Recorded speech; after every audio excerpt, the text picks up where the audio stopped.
What would it be like to be a Navajo Indian? Older members of your tribe would tell you what life was like when they were children. Would your life be about the same? Would your father teach you to hunt for wild animals with a bow and arrow? All of this land was once Navajo hunting ground. But today, only this part of it belongs to the Navajos. The land was set aside for them by the United States government, and it's called a reservation. A Navajo boy on the reservation will probably learn to use a bow and arrow, but he learns for the fun of it and not to make a living by hunting wild animals. Instead of hunting, the Navajos now raise sheep. They learned this from the Spanish people who brought sheep and horses to America about 300 years ago. These were some of the things that began to change Navajo life. By the time a Navajo boy is 8 or 9 years old, he has learned how to take care of the sheep. When he grows up, perhaps he will continue to be a shepherd.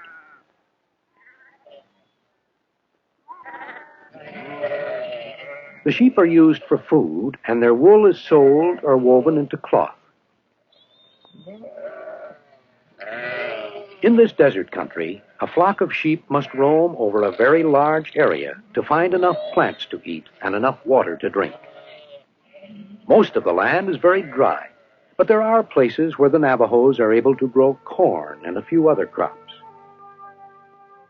The corn is growing well, so the Navajos are sure that their gods were pleased with the prayers and ceremonies that were held during the corn planting time.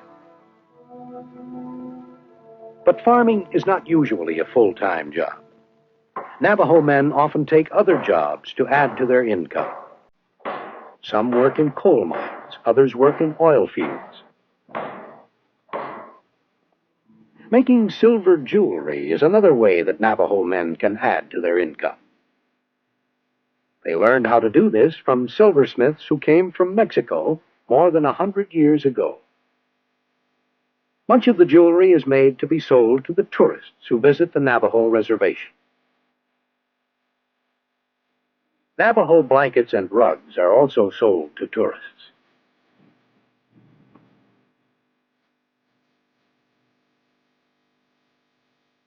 Long ago, the Indians wove their cloth from the cotton that grew in parts of the desert. Then the Spaniards brought sheep, and since then the Navajos have been using wool for weaving. When the wool has been clipped from the sheep, it must be prepared for weaving. Metal brushes remove dirt and burrs from the wool and arrange the fibers. Then the wool can be spun into yarn with a hand spindle. Later, the yarn will be dyed and spread out in the desert to dry. When it's dry, the yarn is rolled up into a ball ready for weaving.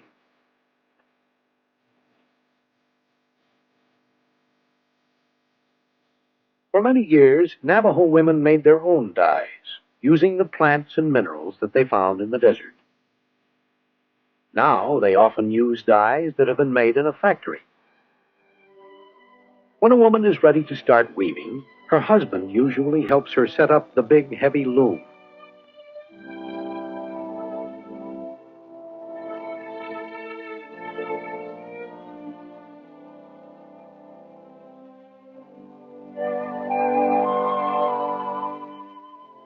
Each blanket has a design that reminds the Navajos of one of the stories connected with their religion.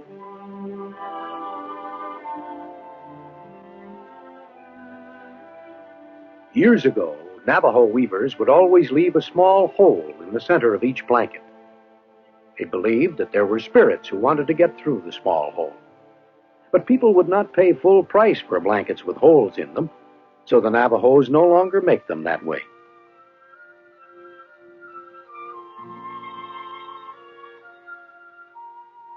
By weaving these fine blankets, Navajo women help to provide an income for their families. Of course, Navajo women also have other work to do. Meals are prepared outdoors in front of the family hogan. A hogan is a house made of logs, branches, grass, and earth.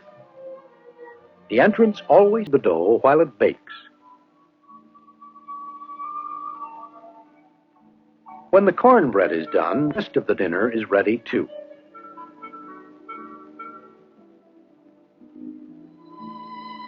At one time, the Navajos made their own pottery and dishes.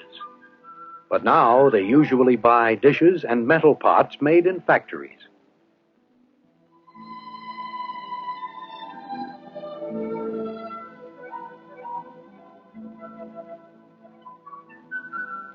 Almost all Navajo children now attend one of the boarding schools that have been set up by the United States government. At home, they speak Navajo. Here, they will learn to speak and write English. And they learn other things that will help them to understand the modern world outside the reservation. So, education is another way in which Navajo life is changing. On the reservation, we can see other changes. Many Navajos live in houses that are more modern than the older hogans. They use trucks and cars instead of horses, as they once did. Where do you think this family might be going in their truck?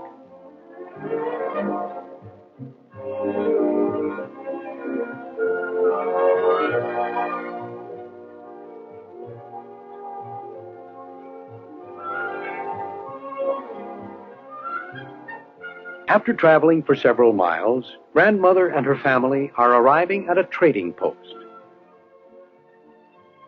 A trading post is a kind of general store where the Indians can get food, clothes, and other supplies.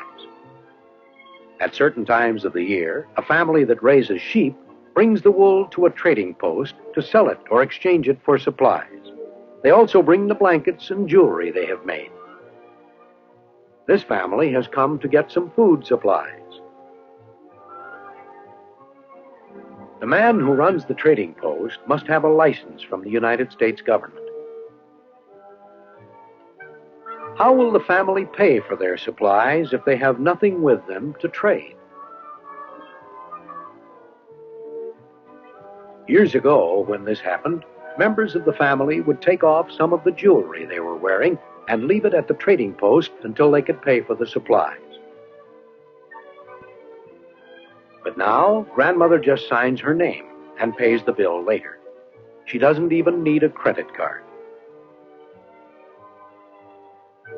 There have been many changes in Navajo life since the time when Grandmother was a little girl. Most families have a truck or car and other modern things. Many Navajo men have new kinds of jobs on or off the reservation. And Navajo children go to school to learn about our changing world. When the family returns to the trading post, perhaps they will bring wool from their sheep or some beautiful woven cloth and jewelry they've made. These things help to keep alive the tradition of their tribe, even in a world of many changes. Oh, honey,